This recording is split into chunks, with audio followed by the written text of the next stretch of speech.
치안은 경찰이 만드는 게 아니다. 사람이 서로를 사람으로 볼 때 도시는 밤에도 숨을 쉰다. 일본 도쿄 출신 도시범죄 연구자 사카이 아야코가 CNN 아시아 채널에 남긴 마지막 내레이션입니다. 30년간 아시아 대도시의 야간 안전을 연구해온 그녀였어요. 도시는 밤에 평가해야 한다는 신념을 가진 전문가였습니다. 서울에 오기 전까지 그녀의 결론은 명확했어요. 아시아 대도시는 밤에 위험하다. 사람이 많으면 반드시 사고가 난다. 치안은 강한 통제가 만들어낸다. 하지만 서울의 밤이 그 모든 편견을 뒤흔들어 놓았습니다. 277만 명이 몰린 청계천 비축제에서도 사고는 없었어요. 자정이 넘어도 한강에는 사람들이 평화롭게 걸었습니다. 대체 서울의 밤에는 어떤 비밀이 숨어 있는 걸까요? 질서 있지만 과도하게 통제된 도시라고 생각했던 그녀가 신뢰 기반의 안전이라고 결론 내린 이유는 무엇일까요? CNN 다큐멘터리로 제작되어 조회수 수백만을 기록한 그 놀라운 일주일을 지금 바로 들어보겠습니다. 잠깐만요. 혹시 지금 어디서 듣고 계신가요? 구독과 좋아요 미리 눌러주시면 건강하고 행복한 기운 듬뿍 받으실 거예요. 저는 사카이 아야코입니다. 도쿄에서 태어나 30년간 도시 범죄와 야간 안전을 연구해왔어요. 현재 CNN 아시아 자문위원으로 일하고 있습니다. 1월 초 CNN 도쿄 지부 회의실. 서울 야간 안전 관련 자료를 검토하고 있었어요. 화면에는 각종 통계가 나열되어 있었습니다. 범죄 발생률 낮음, 교통사고 비율 감소 추세, 야간 응급신고 건수 안정적. 숫자만 보면 좋았어요. 하지만 저는 고개를 저었습니다. 숫자는 연출될 수 있어요. 30년간 아시아 도시들을 연구하면서 배운 교훈이었어요. 통계와 현실은 다른 경우가 많았거든요. 진짜 위험은 밤의 공기에 남아있죠. 제가 동료에게 말했어요. 홍콩, 방콕, 마닐라, 자카르타. 낮에는 질서 있어 보이지만 밤이 되면 달라지는 도시들을 너무 많이 봤습니다. 서울도 예외는 아닐 거였어요. 특히 제가 주목한 건 서울의 특성이었어요. 인구 밀도가 높은 도시, 빠른 경제 성장을 이룬 곳. 이런 도시들은 대개 야간에 문제가 생겼거든요. 직접 밤에 걸어본다. 제가 결론을 내렸어요. CNN 프로듀서는 우려했어요. 위험하지 않을까요? 그래서 가는 거예요. 진짜 모습을 확인하려면. 일주일 일정을 잡았습니다. 1월 중순, 서울의 가장 추운 시기였어요. 사람들이 밖에 나오기 싫어하는 계절. 그때야말로 도시의 진짜 모습을 볼 수 있을 거였어요. 인천공항에 도착했을 때 첫인상은 예상과 달랐어요. 깨끗하고 질서정연했습니다. 하지만 저는 속단하지 않았어요. 공항은 어느 나라든 관리가 잘 되거든요. 박도윤 씨가 마중을 나와 있었어요. 서울시 야간도시안전 담당 실무자라고 자기소개했습니다. 40대 초반의 차분한 인상이었어요. 어떤 곳부터 보고 싶으세요? 그가 물었어요. 가장 위험할 것 같은 곳부터요. 박도윤 씨가 잠깐 생각했어요. 한강은 어떠세요? 한강이요? 네, 강변이니까 어둡고 사람도 적을 거예요. 정확히 제가 찾던 조건이었어요. 강변, 야간, 인적이 드문 곳. 도시의 취약점이 가장 잘 드러나는 환경이죠. 좋아요. 오늘 밤에 가죠. 제가 답했어요. 호텔에 체크인한 후 저녁까지 시간이 있었어요. 서울 시내를 둘러보며 낮의 모습을 관찰했습니다. 정말 질서정연했어요. 지하철은 정시에 도착했고 사람들은 줄을 서서 탔어요. 횡단보도에서는 신호를 지켰습니다. 거리는 깨끗했어요. 낮에는 괜찮네. 제가 메모했어요. 하지만 진짜 테스트는 밤이었어요. 도쿄도 낮에는 안전해 보이거든요. 문제는 해가 지고 난 후였습니다. 저녁 9시 박도윤 씨와 만났어요. 한강으로 가시죠. 그가 말했습니다. 차를 타고 여의도 쪽으로 향했어요. 창밖으로 서울의 야경이 펼쳐졌습니다. 화려했지만 차갑게 느껴졌어요. 보통 몇 시까지 사람들이 있나요? 제가 물었어요. 글쎄요. 늦은 시간에도 꽤 있어요. 위험하지 않나요? 한번 보시죠. 박도윤 씨는 설명하려 하지 않았어요. 직접 보라고 했습니다. 그런 태도가 오히려 의심스러웠어요. 뭔가 숨기는 게 있나? 속으로 생각했어요. 한강공원에 도착했을 때 시간은 밤 10시였습니다. 예상보다 조명이 밝았어요. 하지만 그것만으로는 안전을 보장할 수 없죠. 사람이 있긴 하네요. 제가 중얼거렸어요. 정말 사람들이 있었어요. 산책하는 사람들, 벤치에 앉은 사람들. 하지만 이건 아직 이른 시간이었습니다. 자정쯤에는 어떨까요? 제가 물었어요. 그때 다시 와보시죠. 박도윤 씨의 답변이었어요. 첫날 밤은 여기서 마무리했어요. 본격적인 관찰은 내일부터 시작하기로 했습니다. 하지만 첫인상은 명확했어요. 낮과 밤이 크게 다르지 않네. 호텔방에서 메모했어요. 하지만 여전히 의심스러웠어요. 도시의 진짜 모습은 더 깊은 곳에 숨어 있을 거였어요. 특히 사람이 적고 조명이 어두운 곳에서 말이죠. 내일부터 진짜 테스트를 해보자. 다짐하며 잠자리에 들었어요. 제 경험상 아시아 도시들은 겉모습과 속이 달랐거든요. 서울도 예외는 아닐 거였습니다. 그 편견을 확인하러 온 거였어요. 둘째 날 밤 11시 여의도 한강공원에 나왔어요. 박도윤 씨와 함께였습니다. 이번에는 좀 더 자세히 관찰하기로 했어요. 강변에는 조명이 있었어요. 바람이 불었습니다. 그리고 사람이 생각보다 많았어요. 제가 예상했던 모습은 이랬어요. 취객들이 비틀거리고 소란스러운 젊은이들이 있고 불안한 공기가 감돌 거라고. 하지만 현실은 달랐어요. 노부부가 천천히 걸었습니다. 손을 잡고 대화하며 산책하고 있었어요. 저분들은 무서워하지 않네요. 제가 중얼거렸어요. 더 놀라운 건 혼자 조깅하는 여성이었어요. 이어폰을 끼고 달리고 있었습니다. 주변을 경계하는 모습이 전혀 없었어요. 도쿄라면 상상할 수 없는 광경이었어요. 밤 11시에 여성이 혼자 조깅한다니. 그것도 강변에서 말이에요. 벤치에 앉아서 더 관찰해봤어요. 아버지가 아이 손을 잡고 자전거를 끌고 가고 있었습니다. 아이는 졸려 보였지만 두려워하지 않았어요. 이 시간에 아이를 데리고 나와도 괜찮나요? 제가 박도윤 씨에게 물었어요. 뭐가 위험해요? 그가 되물었습니다. 그 반응이 의외였어요. 제가 당연하다고 생각한 위험을 그는 이해하지 못했거든요. 사람들을 더 자세히 봤어요. 모두들 자연스럽게 움직였습니다. 경계심이 별로 없어 보였어요. 사람이 많은데 긴장이 없다. 제가 메모했어요. 정말 그랬어요. 도쿄라면 이 정도 인파에서는 누군가 서둘거나 피하려고 할 텐데. 여기서는 모든 게 여유로웠어요. 그때 정말 신기한 장면을 봤어요. 강가 얼음 가장자리에 오리떼가 있었습니다. 잠들어 있는 것 같았어요. 저 오리들은 무서워하지 않나요? 제가 물었어요. 사람이 해치지 않는다는 걸 알고 있어서요. 박도윤 씨의 답변이었어요. 흥미로웠어요. 동물들도 이 공간이 안전하다고 느끼고 있다는 거였어요. 사람과 동물 사이에 어떤 경계도 없었습니다. 수도 한복판, 밤, 사람과 야생이 동시에 안심하는 공간. 다른 도시에서는 본 적이 없는 광경이었어요.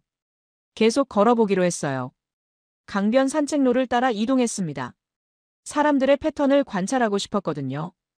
연인들이 데이트를 하고 있었어요. 하지만 시끄럽지 않았습니다. 서로만의 시간을 조용히 즐기고 있었어요. 저들은 다른 사람을 의식하고 있어요.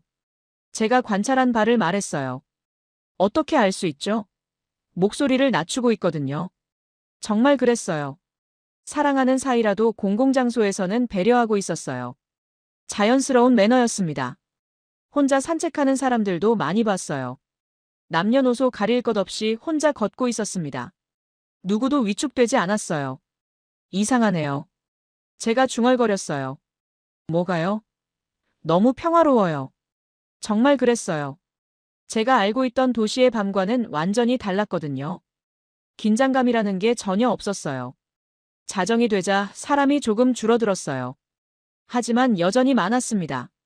그리고 여전히 평온했어요. 마지막으로 강가 끝까지 가봤어요.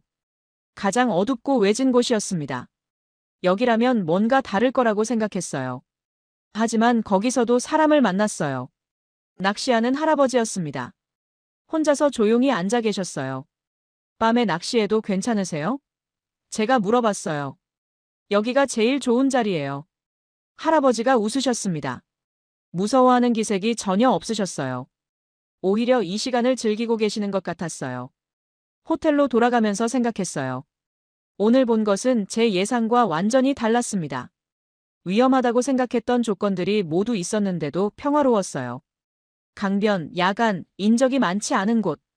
이 모든 조건이 갖춰졌는데도 사고는 없었어요. 사람들은 자연스럽게 행동했습니다. 뭔가 다른 시스템이 작동하고 있는 건가? 의문이 들기 시작했어요. 하지만 아직 확신할 수는 없었어요. 한 번의 관찰만으로 결론 내리기에는 성급했거든요. 더 다양한 상황을 봐야 했어요. 내일은 더 위험한 곳으로 가보자. 계획을 세웠어요. 제 편견이 틀렸을 가능성을 처음으로 고려하기 시작했어요. 하지만 여전히 의심스러웠습니다. 진짜 테스트는 아직 시작되지 않았어요. 셋째 날, 제가 박도윤 씨에게 말했어요. 어제 본 건 특별한 경우일 수도 있어요. 어떤 뜻이죠? 관리가 잘 되는 구역이었을 수도 있다는 거예요. 제가 의심한 이유는 명확했어요. 여의도는 서울의 중심가였거든요. 금융가이고 관광지이기도 했어요. 당연히 관리가 잘 될 수밖에 없었죠. 그럼 어떤 곳을 보고 싶으세요? 박도윤 씨가 물었어요. 더 위험한 곳이요. 제가 원한 조건은 이랬어요. 조명이 낮고, 관광객이 적고, 관리 인력이 별로 없는 곳. 박도윤 씨가 잠깐 생각했어요. 청계천 상류는 어떠세요? 청계천이요?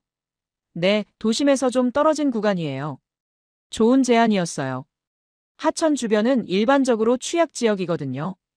특히 상류 쪽은 더 외진 곳일 테고요. 시간은 언제로 할까요? 제가 물었어요. 자정 넘어서는 어때요? 박도윤 씨의 제안이었어요. 완벽한 조건이었어요. 자정 이후 외진 하천 지역.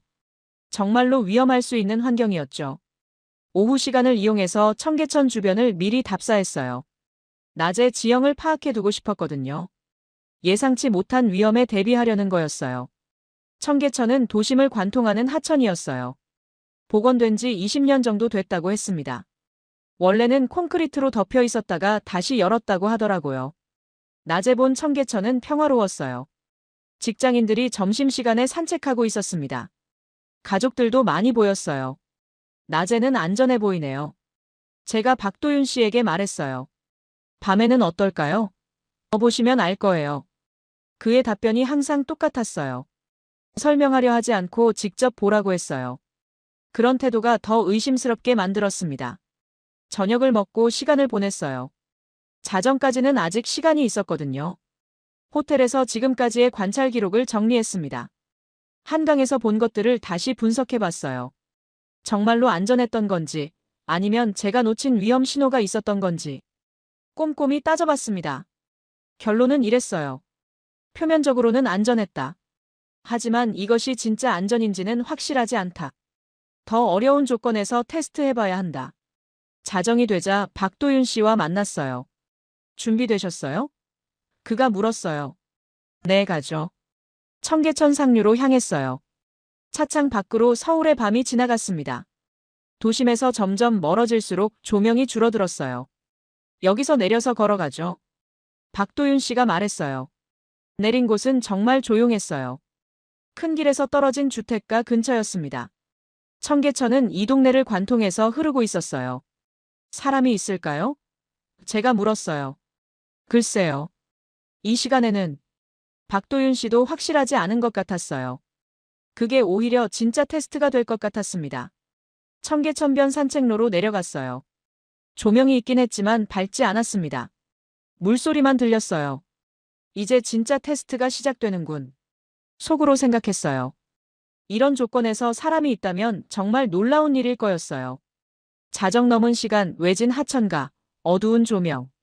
보통은 피하고 싶은 조건들이었죠. 하지만 걸어보니 예상과 달랐어요. 사람이 없지 않았어요. 적기는 했지만 분명히 있었습니다. 혼자 산책하는 사람, 벤치에 앉아 있는 사람, 심지어 조깅하는 사람까지. 정말 놀랍네요. 제가 중얼거렸어요. 더 놀라운 건 그들의 태도였어요. 위축되지 않았습니다. 자연스럽게 이 공간을 이용하고 있었어요.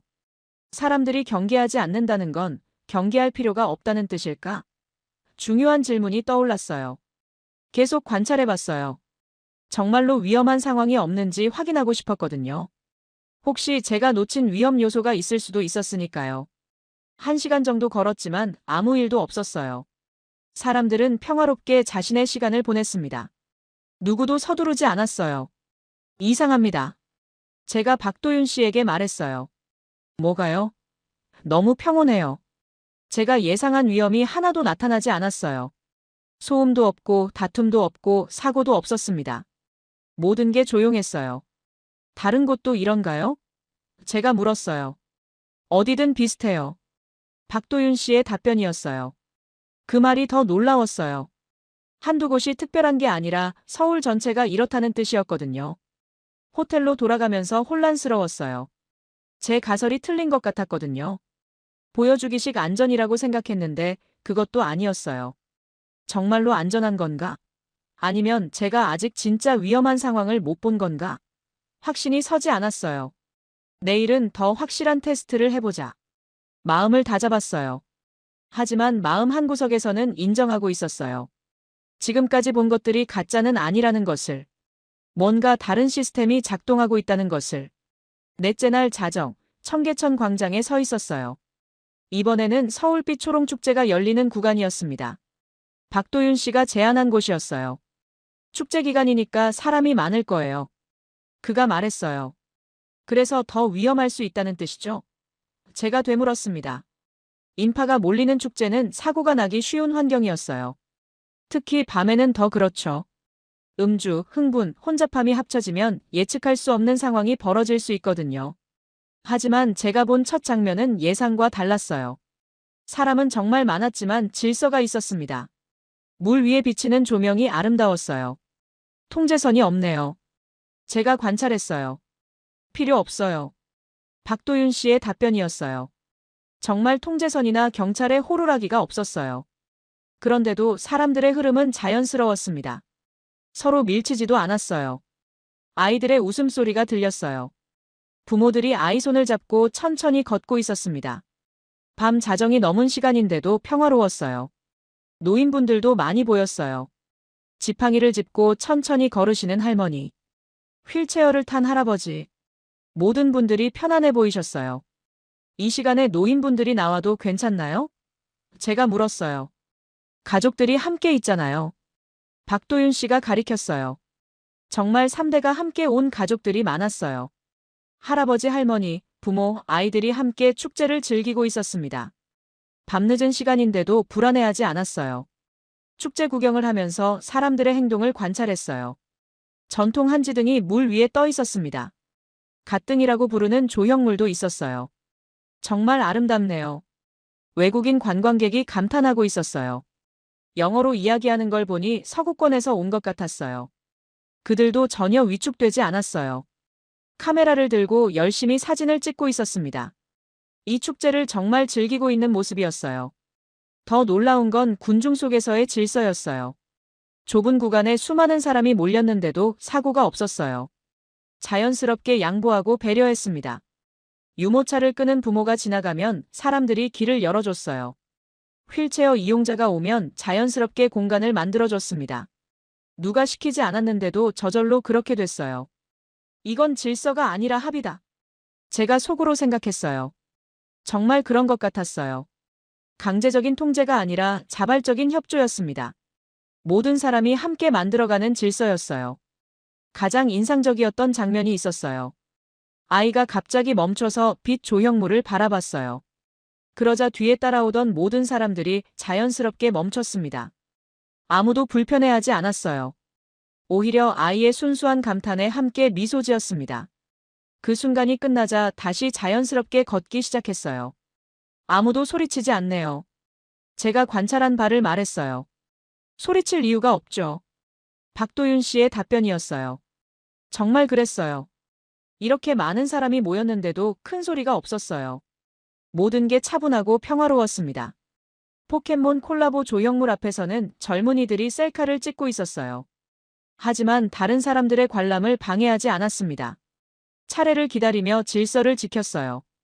폐차 헤드라이트로 만든 환홀이라는 작품도 봤어요. 창의적인 재활용 아이디어였습니다. 사람들이 감탄하며 사진을 찍고 있었어요. 한국의 기술력이 대단하네요. 외국인 관광객의 말이 들렸어요. 그 말에 주변 한국인들이 자랑스러워하는 모습이 보였어요. 하지만 과시하지는 않았습니다. 겸손하게 미소만 지었어요. 새벽 1시가 되어서야 축제가 마무리됐어요. 수많은 사람들이 동시에 빠져나가기 시작했습니다. 이때가 가장 위험할 수 있는 순간이었어요. 하지만 여기서도 질서가 유지됐어요. 서두르지 않고 차례차례 나갔습니다. 밀치거나 다투는 사람은 아무도 없었어요. 지하철역도 마찬가지였어요. 많은 사람이 몰렸지만 질서정연했습니다. 줄을 서서 기다렸고 차례를 지켰어요. 이런 건 어떻게 가능한 거죠? 제가 박도윤 씨에게 물었어요. 사람들이 원해서요. 그의 답변이었어요. 원한다고요? 네, 모두가 편안하게 즐기고 싶어 해요. 그래서 자발적으로 질서를 지키는 거군요. 그제야 이해가 되기 시작했어요. 통제 때문이 아니라 합의 때문이었던 거예요. 모든 사람이 함께 즐기고 싶어서 배려하는 거였어요. 호텔로 돌아가면서 충격받은 상태였어요. 제가 생각했던 도시의 밤과는 완전히 달랐거든요. 이런 질서가 가능하다는 걸 처음 봤어요. 이 도시는 통제하지 않는다. 대신 기다린다. 제가 메모장에 적었어요. 정말 그런 것 같았어요. 강제로 질서를 만들지 않았어요. 사람들이 스스로 만들어가도록 기다렸습니다. 그리고 그 결과가 이런 아름다운 밤이었어요. 수십만 명이 모였는데도 평화로운 축제. 이런 게 가능한 도시가 있다는 걸 직접 봤어요. 내일은 더 확실한 결론을 내려야 했어요. 제 편견이 완전히 틀렸다는 걸 인정해야 할지도 모르겠어요. 5째 날 저녁 청계천 비축제의 절정을 보러 갔어요. 주말이라 평일보다 더 많은 사람들이 몰릴 거였어요. 진짜 테스트가 될 것 같았습니다. 저녁 6시부터 축제가 시작됐어요. 청계광장부터 사람들이 몰리기 시작했습니다. 가족 단위, 연인들, 친구 그룹, 외국인 관광객까지. 오늘이 가장 많을 것 같네요. 박도윤 씨가 말했어요. 그럼 사고 위험도 높아지겠죠? 제가 걱정스럽게 물었어요. 하지만 제 걱정과 달리 모든 게 질서정연했어요. 사람들이 자연스럽게 줄을 서서 입장했습니다. 밀치거나 새치기 하는 사람은 없었어요. 첫 번째 구역은 전통 갓등 전시였어요. 갓등이라고 하니까 갓과 등을 합친 말인 것 같았어요. 전통 한복의 갓을 조명으로 재해석한 작품이었습니다. 물 위에 떠있는 갓등들이 정말 아름다웠어요.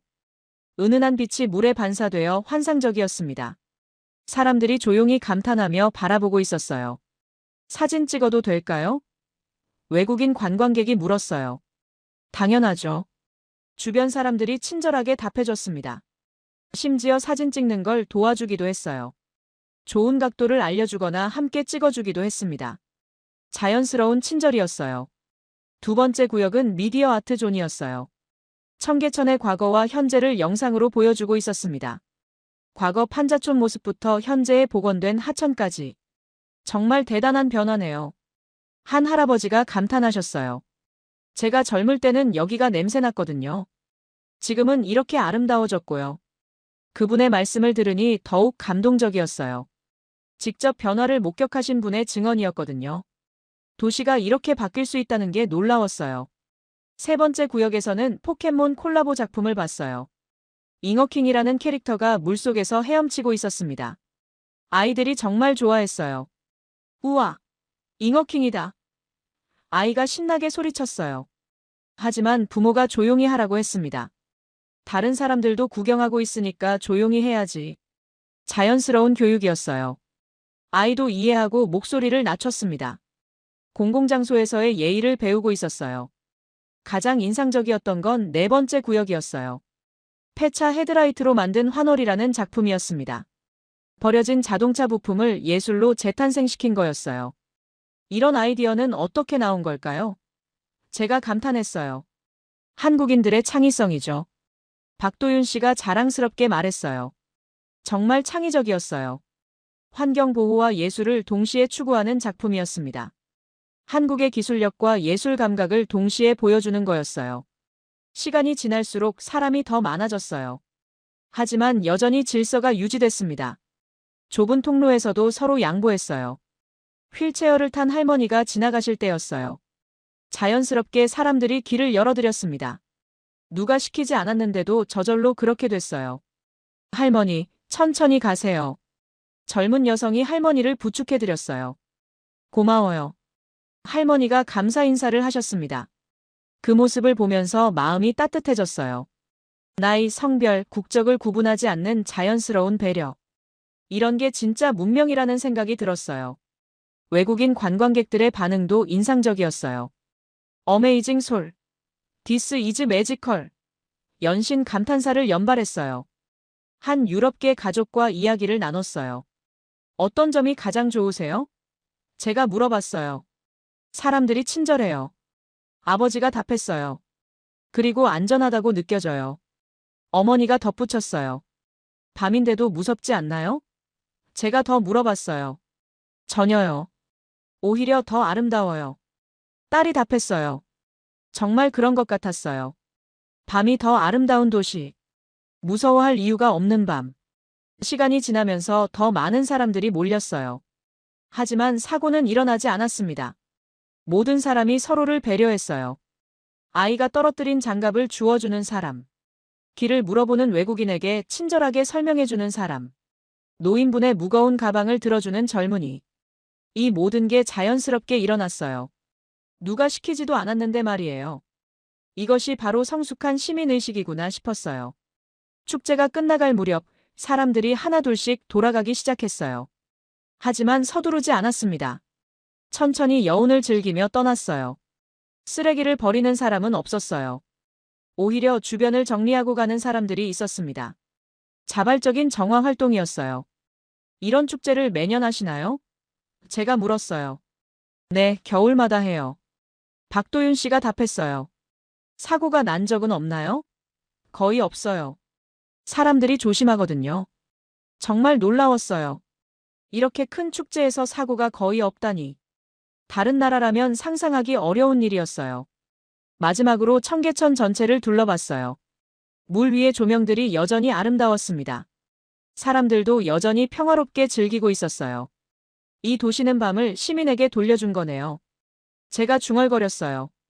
정말 그런 것 같았어요. 밤이 위험한 시간이 아니라 아름다운 시간이 된 도시. 시민들이 안심하고 즐길 수 있는 밤. 호텔로 돌아가면서 확신했어요. 제 편견이 완전히 틀렸다는 것을. 서울은 정말 특별한 도시였어요. 여섯째 날, 제가 일부러 가장 위험할 수 있는 상황을 만들어 봤어요. 진짜 테스트를 하고 싶었거든요. 축제의 가장 혼잡한 시간대, 가장 좁은 구간으로 들어갔습니다. 토요일 밤 9시.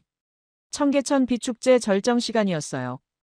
유모차, 휠체어, 지팡이를 짚은 노인, 외국인 관광객까지.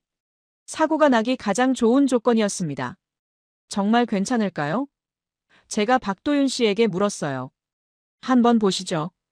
그의 대답은 여전히 똑같았어요. 청계천 중간 지점의 가장 좁은 다리 위로 갔어요. 양쪽에서 사람들이 몰려들고 있었습니다. 앞으로는 갈 수 없고 뒤로는 밀려오는 상황. 제가 알던 도시라면 이미 아수라장이 됐을 거예요. 밀치고 소리 지르고 다투는 사람들이 있을 텐데. 하지만 여기는 달랐어요. 맨 앞에 있던 할머니가 걸음을 멈추셨어요. 갑자기 어지러우셨나 봤습니다. 그러자 뒤에 있던 모든 사람들이 자연스럽게 멈췄어요. 아무도 불평하지 않았어요. 오히려 할머니를 걱정했습니다. 괜찮으세요? 여러 사람이 동시에 물어봤어요. 젊은 남성이 할머니를 부축해드렸어요. 벤치에 앉으세요. 친절하게 안내해드렸습니다. 그 사이 사람들은 조용히 기다렸어요. 누구도 서두르라고 재촉하지 않았습니다. 할머니의 컨디션이 더 중요했거든요.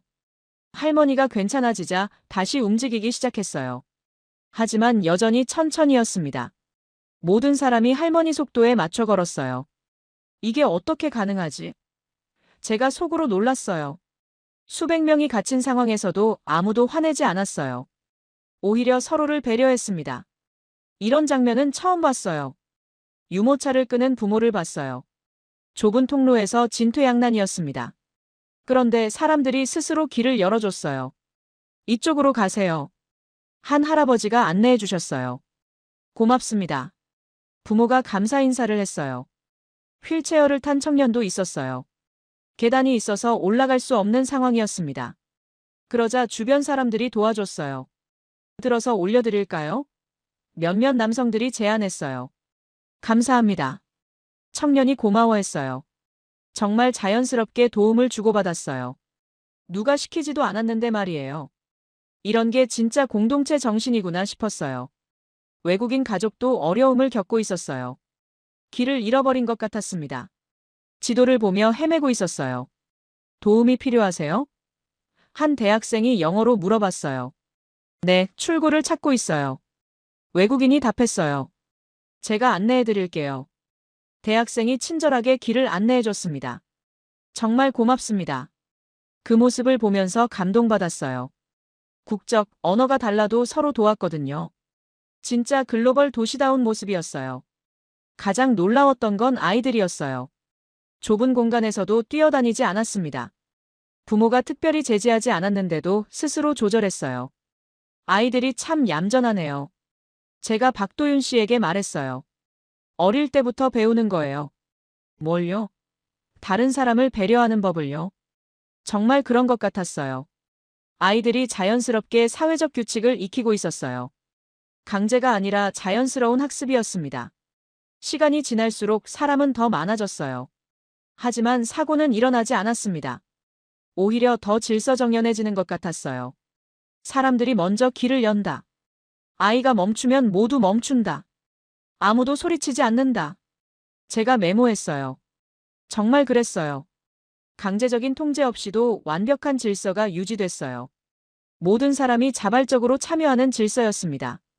가장 혼잡했던 순간에도 마찬가지였어요. 수천 명이 한꺼번에 몰렸는데도 패닉은 없었어요. 차분하게 상황을 처리했습니다. 이 도시는 통제하지 않는다. 대신 기다린다. 제가 깨달은 핵심이었어요. 정말 그런 것 같았어요. 위에서 강제로 질서를 만들지 않았어요.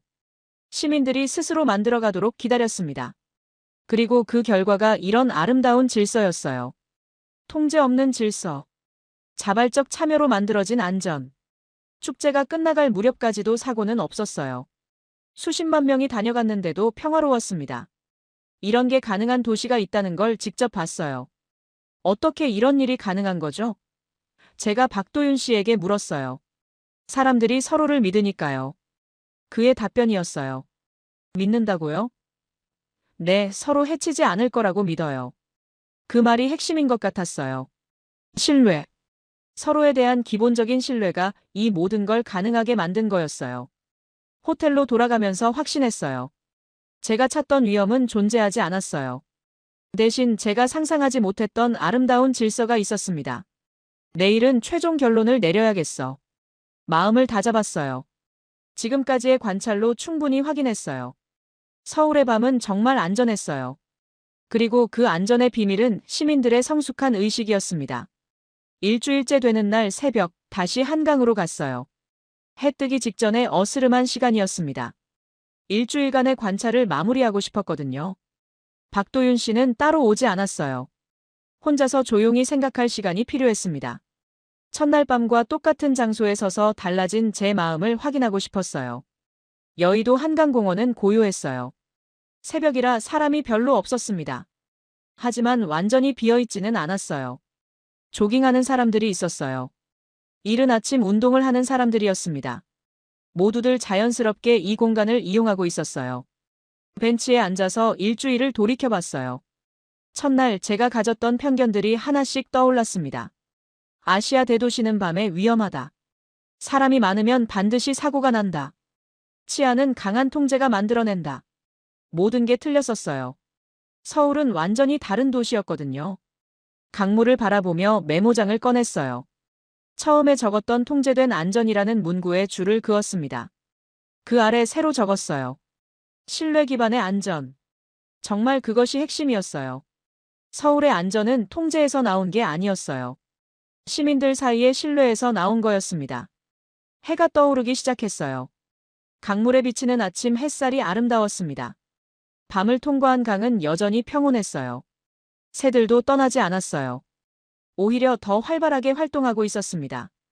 아침을 맞이하는 자연스러운 모습이었어요. 밤과 낮이 자연스럽게 이어지는구나.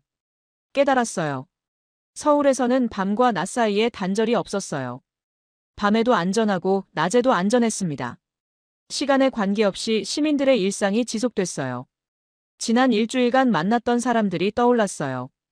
한강에서 만난 조깅하는 여성, 청계천에서 만난 산책하는 할아버지, 축제에서 만난 따뜻한 시민들. 모든 분들이 자연스럽게 행동했어요. 위축되지도 않았고 과도하게 경계하지도 않았습니다. 이 도시를 신뢰하고 있었어요. 그 신뢰가 어떻게 만들어진 걸까 생각해봤어요. 하루아침에 생긴 건 아닐 거예요. 오랜 시간에 걸쳐 쌓인 경험과 학습의 결과겠죠. 좋은 경험이 반복되면서 신뢰가 생겼고, 그 신뢰가 더 좋은 행동을 만들어냈고, 그런 행동들이 모여서 안전한 도시가 된 거예요.